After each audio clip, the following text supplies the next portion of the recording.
James अपने आंगन में अपनी छोटी बेटी हैना के साथ खेल रहा होता है। हैना हंस रही है, खिलौनों से खेल रही है। सीढ़ियों पर बैठी उसकी पत्नी लिली लैपटॉप में पूरी तरह डूबी हुई है। जेम्स उससे पूछता है कि क्या घर में जरूरी सामान बचा है, लेकिन लिली बिना नजर उठाए बस इतना कहती है कि वह इस वक्त किसी जरूरी काम में लगी है। इसी दौरान दूसरी तरफ सड़क पर बेकी और निक अपनी कार में सफर कर रहे होते हैं। अचानक बेकी के फोन पर एक अजीब सा मैसेज आता है। मैसेज में बस 2 शब्द होते हैं, अलविदा दुनिया। बेकी हैरानी से फोन देखने ही लगती है कि निक झुंझलाकर उसके हाथ से फोन छीन लेता है। वह उसे समझाता है कि ड्राइविंग करते वक्त फोन देखना ठीक नहीं, लेकिन जैसे ही निक खुद स्क्रीन देखता है उसके चेहरे के भाव बदल जाते हैं। उसी पल निक के अपने फोन पर भी बिल्कुल वही मैसेज आ जाता है। बेकी हैरान होकर कहती है कि क्या तुमने मुझे ये भेजा? निक जवाब देता है कि उसका फोन तो उसी के हाथ में है। वह बात को हल्का करने की कोशिश करता है, कहता है कि वे छुट्टी पर हैं और फोन से दूर रहना चाहिए, और दोनों के फोन बंद कर देता है। एक कॉलेज में प्रोफेसर बेंजी छात्रों को सिस्टम के खिलाफ सोचने की बातें सिखा रहा होता है। लेक्चर खत्म होने के बाद वह अपनी स्टूडेंट एरियल के साथ निजी पल बिताता है। दूसरी ओर लॉरा एक जॉब इंटरव्यू में बैठी होती है। वह पूरे आत्मविश्वास से खुद को उस नौकरी के लिए सही साबित करने की कोशिश करती है, लेकिन सामने बैठी महिला बार बार कहती है कि लॉरा इस पद के लिए जरूरत से ज्यादा काबिल है। आखिरकार उसे रिजेक्ट कर दिया जाता है। बाहर निकलते वक्त लॉरा गुस्से में एक बड़ा राज उगल देती है कि कंपनी का एक बड़ा अफसर अपनी पत्नी को धोखा दे रहा है, लेकिन सामने से ठंडा जवाब मिलता है कि जब तक सब कैमरे में रिकॉर्ड न हो तब तक कुछ मायने नहीं रखता। लॉरा गुस्से में वहां से निकल जाती है। इसी बीच न्यूज चैनलों पर ब्रेकिंग न्यूज चलने लगती है। दुनिया भर में लोगों के फोन पर अलविदा दुनिया नाम का मैसेज भेजा जा रहा है। रिपोर्टर्स इसे साइबर हमला मान रहे होते हैं। सर्वर डाउन होने लगते हैं, लाखों फोन ओवरलोड होकर बंद हो जाते हैं। एक और जगह लेव नाम का एक आदमी आत्महत्या करने की तैयारी में होता है। वह बंदूक अपने चेहरे तक लाता है, लेकिन तभी टीवी पर ब्रेकिंग न्यूज देखकर रुक जाता है। वह स्क्रीन की तरफ देखने ही वाला होता है कि अचानक टीवी बंद हो जाता है। न्यूयॉर्क, शिकागो, बोस्टन, हर जगह अफरा तफरी फैलने लगती है। वापस जेम्स के घर लिली तेज आवाज में म्यूजिक चला देती है। जेम्स उससे आवाज कम करने को कहता है और बात बात में दोनों के बीच पुराना झगड़ा उभर आता है। लिली याद दिलाती है कि जेम्स को निक से माफी मांगनी चाहिए। जेम्स गुस्से में कहता है कि निक यूजर्स की निजी जानकारी बेचने वाला था और उसने जो किया सही किया। दूसरी तरफ बेकी और निक पेट्रोल भरवाने रुकते हैं, लेकिन पंप खाली होता है। आसपास अजीब सा सन्नाटा है। सड़क किनारे खुले में पैसों से भरा एक डिब्बा रखा होता है। उसी वक्त लॉरा एक फ्लाइट में सवार होती है, लेकिन ऐलान होता है कि सैन फ्रांसिस्को में सुरक्षा समस्या है और जहाज को लास वेगास में उतारा जाएगा। बेकी और निक आगे बढ़ते हुए आखिरकार जेम्स और लिली के घर पहुंचते हैं। मुलाकात होती है। बेकी हैना के लिए एक बड़ा खिलौना लाती है। डिनर के दौरान जेम्स माफी मांगने की कोशिश करता है, लेकिन सब मजाक उड़ा देते हैं। आहत होकर वह टेबल छोड़कर चला जाता है। अगली सुबह बेकी जंगल में जॉगिंग के लिए निकलती है। दौड़ते हुए उसे पेड़ों के बीच एक छुपा हुआ घर दिखाई देता है। वह अंदर झांकती है। इधर घर पर निक और लिली ग्रीन हाउस में जाकर नशा करते हैं। जब बेकी लौटती है सब लोग गेम खेल रहे होते हैं। हैना उन्हें याद दिलाती है कि बबल खेलने का समय हो गया है। सभी बाहर आंगन में खेलते हैं। तभी बेंजी और एरियल वहां पहुंचते हैं। बेंजी आते ही अजीब सी बात कहता है कि दुनिया खत्म होने वाली है और फिर आराम से लेटकर सो जाता है। कुछ देर बाद वह दुनिया भर की तबाही दिखाता है। जलती गाड़ियां, दंगे, हमले, हर तरफ पागलपन। रेडियो से पता चलता है कि किसी को असली वजह नहीं पता। बेंजी कहता है कि सिस्टम पहले से कमजोर था, अब पूरी तरह ढह रहा है। सब लोग बहस करने लगते हैं, लेकिन यह भी मानते हैं कि यही जगह इस तबाही से बचने के लिए सबसे सुरक्षित है। एयरपोर्ट पर लॉरा अकेले एक छोटे जहाज से उतरती है। चलते हुए उसे जमीन पर पड़ा हुआ लेव मिलता है। वह उसे होश में लाती है और साथ लेकर चल देती है। दोनों जेम्स के घर पहुंचते हैं। उधर बेकी और निक मियामी जाने की तैयारी कर रहे होते हैं। लॉरा बताती है कि एयरपोर्ट और सड़कें दोनों बंद हैं। बेकी जाना चाहती है, लेकिन निक मना कर देता है। बाद में लॉरा और जेम्स सामान लेने निकलते हैं। रास्ते में बात होती है कि सरकार को शक है कि किसी ने पूरे सिस्टम को हैक कर लिया है और वही इस डरावने संदेश के पीछे है। जेम्स के मन में एक बेचैनी घर कर जाती है। उसे याद आता है कि कभी लिली और लेव के बीच गहरी दोस्ती थी। दोनों ऑनलाइन हैकिंग जैसे खेल खेला करते थे। जेम्स और लिली आपस में बात करते हैं कि कहीं लेव सच में कोई खतरनाक इंसान तो नहीं। वे यह भी मानते हैं कि काफी समय से लेव से कोई सीधा संपर्क नहीं रहा, इसलिए किसी नतीजे पर पहुंचना मुश्किल है। लिली बताती है कि उसका और लेव का कभी इंटरनेट पर अजीब सी तकरार भी होती थी। जेम्स पूछता है, क्या तुम उसे रिपोर्ट करने वाली हो? लिली साफ कहती है, किसी को फंसाने का सवाल ही नहीं है। दुकान पर वे जरूरी सामान भर लेते हैं। जैसे ही बाहर निकलते हैं वे देखते हैं कि दो लोग एक आदमी पर बेरहमी से हमला कर रहे हैं। वातावरण और ज्यादा डरावना हो जाता है। घर लौटने पर बेंजी बेकी से कहता है कि उसे कभी उनकी शादी में बुलाया ही नहीं गया। बेकी उसे याद दिलाती है कि उस वक्त वह जेल में था। बेंजी तंज कसता है कि निक भी तो उससे मिलने नहीं आया था। बेकी कटाक्ष में कहती है कि निक को भी कोई न्योता नहीं मिला था। कुछ देर बाद सब लोग टीवी पर सरकारी ऐलान देखने के लिए इकट्ठा होते हैं, लेकिन स्क्रीन पर कोई सिग्नल नहीं होता। उसी दौरान लॉरा और जेम्स घर लौटते हैं। फिर जेम्स, लेव, हैना और एरियल हैना के साथ बबल गेम खेलने बाहर जाते हैं। खेल खत्म होने के बाद एरियल हैना को अलग ले जाती है। तभी जेम्स सीधे लेव से सवाल करता है, क्या तुम आतंकवादी हो? लेव थोड़ी देर चुप रहता है, फिर कहता है, मुझे ऐसा नहीं लगता। बाद में जेम्स लॉरा को बेसमेंट में ले जाकर अपना इमरजेंसी स्टॉक दिखाता है। वह उसे बताता है कि उसने लेव से वही सवाल पूछा था, लेकिन जवाब साफ नहीं मिला। लॉरा परेशान हो जाती है। वह कहती है कि अब लेव को लगेगा कि सब उसे शक की नजर से देख रहे हैं। मामला संभालने के लिए वह जेम्स से कहती है कि वही सवाल उससे भी पूछे, सबके सामने। रात के खाने पर जेम्स फिर वही बात छेड़ देता है। वह सबसे पूछता है कि क्या उनमें से कोई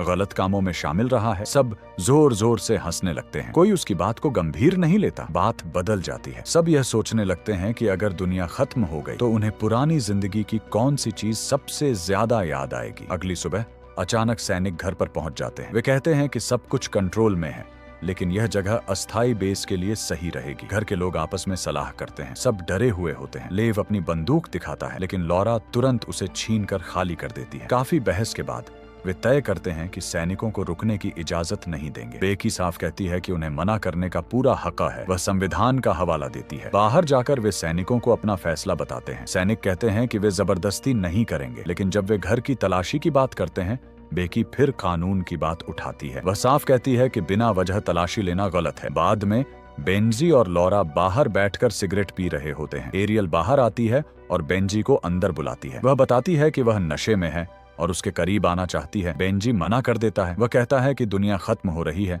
और इंसान ही सारी परेशानी की जड़ है। एरियल गुस्से में कहती है कि बेंजी सिर्फ बातें करता है, कुछ करता नहीं। ये सुनकर बेंजी भड़क जाता है और वहां से चला जाता है। थोड़ी देर बाद जेम्स एरियल को खाने के लिए बुलाने आता है। वह उसे रोते हुए पाता है। एरियल बताती है कि बेंजी ने उसे जाने को कहा है, लेकिन उसके पास कोई और जगह नहीं है। जेम्स नरमी से कहता है कि वह यहाँ रह सकती है। ये सुनकर एरियल उसे कसकर गले लगाती है और धन्यवाद देती है। रात में लॉरा चुपके से सोते हुए लेव का लैपटॉप खोलने की कोशिश करती है। वह गलत पासवर्ड डाल देती है। लैपटॉप अचानक उसकी तस्वीर खींच लेता है। अगली सुबह एक और बहस छिड़ जाती है। निक सबको बताता है कि वह भी इस घर का हिस्सेदार है। बेकी चौंक जाती है। उसे यह बात कभी पता ही नहीं थी। निक बताता है कि कॉलेज के बाद लिली घर का टैक्स नहीं भर पा रही थी, तो उसने मदद की। वह यह भी कहता है कि वह और लिली कभी सगाई कर चुके थे। जेम्स बीच में टोक देता है और कहता है कि निक इस घर का मालिक नहीं है। बेकी गुस्से में कहती है कि यही तरीका था जिससे जेम्स ने निक को कंपनी से बाहर किया था। बहस फिर तेज हो जाती है। बाद में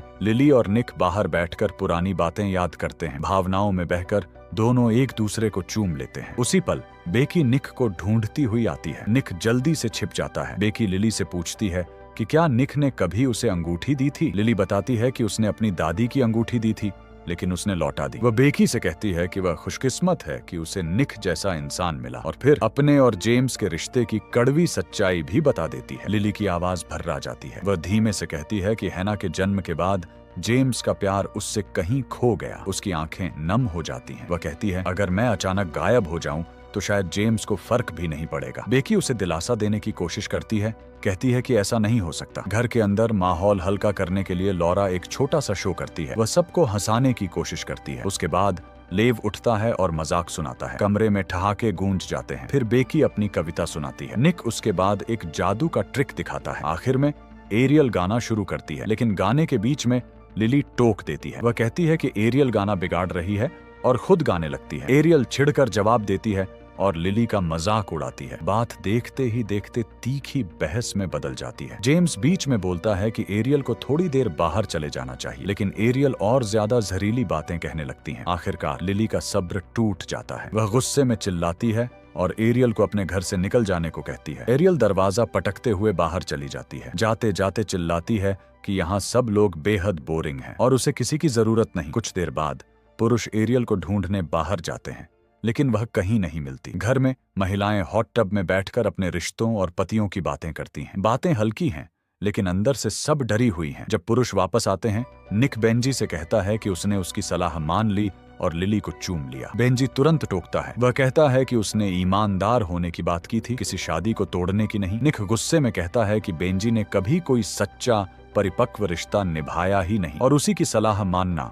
उसकी सबसे बड़ी गलती थी। दोनों फिर झगड़ने लगते हैं। बाद में जेम्स लिली से कहता है कि वह सबके सामने खुद को शर्मिंदा कर रही है। झगड़े के दौरान लिली अचानक कह देती है कि वह तलाक चाहती है। जेम्स कुछ नहीं कहता, बस इतना बोलता है कि इस वक्त जिंदा रहना सबसे जरूरी है। अगले दिन एक अनजान औरत घर आती है। वह बताती है कि सैनिक उसके साथ है और एरियल अब उन्हीं के साथ रह रही है। वह यह भी कहती है कि उसे पता है कि जेम्स के पास दवाइयों का बड़ा स्टोर है और वह उन्हें लेने आई है। उसके जाने के बाद घर में बहस छिड़ जाती है। जेम्स कहता है कि कुछ दवाइयां दे देनी चाहिए, लेकिन बेंजी और बाकी लोग डर और गुस्से में मना कर देते हैं, खास तौर पर तब जब बात धमकी तक पहुंच चुकी हो। तनाव से तंग आकर बेंजी जंगल में बने अपने छोटे से घर की तरफ चला जाता है। हाथ में बेसबॉल बैट लिए वह गहरे जंगल में उतर जाता है। अचानक उसका पैर एक जाल में फंस जाता है। वह छूटने की कोशिश करता है, लेकिन घबराहट में उसका अंगूठा भी फंस जाता है। उधर घर पर लोग देखते हैं कि उनका स्टोर रूम लूटा जा चुका है। बाहर जाकर देखते हैं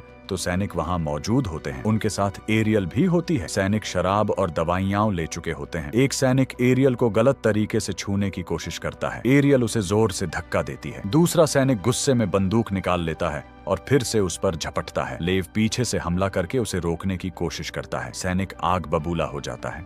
वह लेव को मारने की धमकी देता है। फिर जेम्स को आदेश देता है कि फ्रिज खोले। जेम्स समझाने की कोशिश करता है कि खाना खराब हो जाएगा, लेकिन सैनिक जबरदस्ती कहता है कि आज का खाना पैक करो और अगली सुबह पूरा फ्रिज उनके गांव ले आना। उस रात घर में सन्नाटा छाया रहता है। लेव सबके सामने अपना सबसे बड़ा राज खोल देता है। वह बताता है कि वह यहाँ आने से पहले खुद को मारने वाला था। उसे लगता था कि यही सही फैसला है, लेकिन आखिरी पल में उसने खबरें देखी, बाहर टहला और रुक गया। जब वह लौटा तो हर तरफ एजेंट्स थे। लेव मानता है कि शायद इस तबाही का कारण वही है, वही जिसने अलविदा दुनिया वाला मैसेज एक साथ सबको भेजा था। वह बताता है कि वह एक ऐसा टूल बना रहा था जो फोन की कॉन्टैक्ट लिस्ट से अपने आप मैसेज भेज सके, लेकिन उस सिस्टम में एक खतरनाक वायरस छुपा हुआ था। उसे शक हुआ तो उसने काम छोड़ दिया, लेकिन जब उसने वह मैसेज भेजा, किसी ने उसके कंप्यूटर को हैक कर लिया और उसी कोड से पावर ग्रिड पर हमला कर दिया। तभी लिली टूटते हुए कबूल करती है। वह बताती है कि मजाक में उसी ने लेव का अकाउंट हैक किया था। अनजाने में उसने वह दरवाजा खोल दिया जिससे खतरनाक लोग अंदर घुस आए। आखिर में लेव लॉरा के पास बैठता है। डरते हुए पूछता है, क्या मुझे गिरफ्तार करने कोई आ रहा है? लॉरा उसे देखती है और धीरे से कहती है, नहीं, कोई नहीं आ रहा। लेव थकी हुई आवाज में कहता है, अब फर्क नहीं पड़ता, अगर तुम चाहो तो मुझे पकड़वा सकती हो। लॉरा बिना झिझक जवाब देती है, पहला मौका मिला तो मैं तुम्हें सौंप दूंगी। अगली सुबह बेकी दौड़ने के लिए जंगल की तरफ जाती है। वहीं उसे बेंजी दिखता है। वह अब भी वहीं फंसा हुआ है। उसकी उंगली अब तक जाल में अटकी हुई है। बेकी उसकी मदद करती है और उसे आजाद कराती है। दोनों वहीं बैठकर बात करते हैं। बेंजी धीरे से कह देता है कि लिली और निक के बीच कुछ हो गया था। ये सुनते ही बेकी का चेहरा सख्त हो जाता है। वह बिना रुके सीधे घर लौटती है और निक से सामना करती है। निक सफाई देने की कोशिश करता है, लेकिन बेकी उसे छूने से मना कर देती है। वह गुस्से में हैना के लिए लाया गया खिलौना उठाती है और घर छोड़कर चली जाती है। इसके बाद जेम्स निक से कहता है कि उसे अब यह घर छोड़ना होगा। निक पलटकर कहता है कि शायद जेम्स को ही जाना चाहिए। वह लिली की तरफ देखकर पूछता है कि वह किसे चुनती है। जेम्स बीच में आकर कहता है कि लिली ने तलाक की बात कही है, लेकिन इसका मतलब यह नहीं कि घर निक का हो जाएगा। गुस्से में जेम्स वहां से निकल जाता है। वह पास के गांव की तरफ जाता है जहां अब सैनिक डेरा डाले हुए हैं। सैनिक उससे खाने के बारे में पूछते हैं, लेकिन जेम्स उनकी बात अनसुनी कर देता है। वह गांव वालों से बात करता है और उनसे साथ देने की अपील करता है। एक सैनिक उसे गद्दार कहता है और मारना शुरू कर देता है। हालात बिगड़ते हैं। जैसे ही सैनिक बंदूक उठाता है, पीछे से लॉरा आ जाती है। वह घबराई हुई आवाज में कहती है, कृपया ऐसा मत कीजिए। लॉरा आगे बढ़कर उनके लिए आधी दवाइयां दे देती है। वह सबको समझाती है कि मिलकर रहना ही अब एकमात्र रास्ता है। घर लौटते वक्त गाड़ी में लॉरा टूट जाती है। वह रोते हुए कहती है कि उसने किसी की जान ले ली। जेम्स उसे संभालता है और कहता है कि उसने उसकी जान बचाई है। घर पहुंचकर लॉरा लेव को चूम लेती है। उधर जेम्स लिली को ढूंढता है। उसे पता चलता है कि वह निक के साथ चली गई है। लिली निक से कहती है कि उसे वापस जाना होगा, हैना और जेम्स के पास। ये सुनकर निक गुस्से में आ जाता है। वह कहता है कि वह हमेशा उसके साथ था, लेकिन उसे कभी वैसा प्यार नहीं मिला। लिली साफ कहती है कि वह उससे दोस्ती करती है और वही काफी होना चाहिए, लेकिन निक इसे मानने को तैयार नहीं होता। लिली घर लौट आती है। अंदर जेम्स रो रहा होता है। वह टूटे हुए शब्दों में माफी मांगता है। लिली भी माफी मांगती है। दोनों एक दूसरे को गले लगा लेते हैं। कुछ समय बाद बेकी बेंजी के पास जाती है। वह उसे सच बताने के लिए धन्यवाद देती है। बेंजी जाने की तैयारी करता है, लेकिन कहता है कि वह उसे अलविदा नहीं कहना चाहता। बेकी मुस्कुराकर कहती है कि वह उसके साथ चलेगी। धीरे धीरे सब लोग अपने पड़ोसियों के साथ एकजुट हो जाते हैं। पुरानी दुश्मनी खत्म हो जाती है। निक और जेम्स भी आपस में सुलह कर लेते हैं। अब वे एक समुदाय की तरह साथ रहने लगते हैं और आखिर में सब लोग फिर से हैना के साथ डेली बबल गेम खेलने बाहर आते हैं। दुनिया भले ही बदल चुकी हो, लेकिन इंसानियत अब भी जिंदा है।